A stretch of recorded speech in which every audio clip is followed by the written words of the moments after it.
تدبیر پر عمل کرنے سے انسان مشیت خداوندی سے نہیں بچ سکتا۔ ہاں، آدمی تدبیر کا پابند ہے، کبھی تو اس کے احتیاط اس کے کام آ جائے گی اگر اللہ کی مشیت ہوگی، اور اگر اللہ کی مشیت نہیں ہوگی تو احتیاط اس کے کام نہیں آئے گی، جو مصیبت آنی ہے وہ آ کر رہے گی۔ یعنی ان کو احتیاط پر بھروسہ نہیں تھا، بھروسہ اللہ کی ذات پر تھا، لیکن چونکہ احتیاط کرنی تھی، وہ سبب اختیار کرنے کے مکلف تھے، انہوں نے سبب سے اختیار کیا۔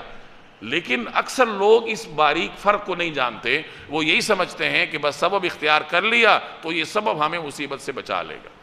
یعنی یہ ایک باریک نکتہ ہے جس کو سمجھنے کی ضرورت ہے کہ انسان سبب اختیار کرنے کا مکلف ہے اور اس کا پابند ہے۔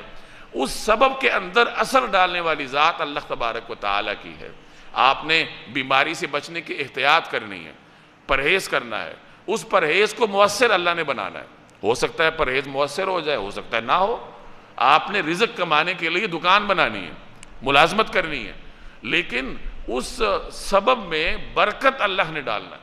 چنانچہ آپ دیکھتے ہوں گے کہ ایک جیسی انویسٹمنٹ کرنے کے بعد دو مختلف لوگوں کا رزق مختلف ہوتا ہے، ایک جیسی ملازمت ہوتی ہے لیکن بعض اوقات آمدن میں فرق ہوتا ہے۔ تو سبب انسان اختیار کرتا ہے لیکن سبب پر توکل نہیں کرتا۔ توکل کس پہ ہوتا ہے؟ اللہ تبارک و تعالیٰ۔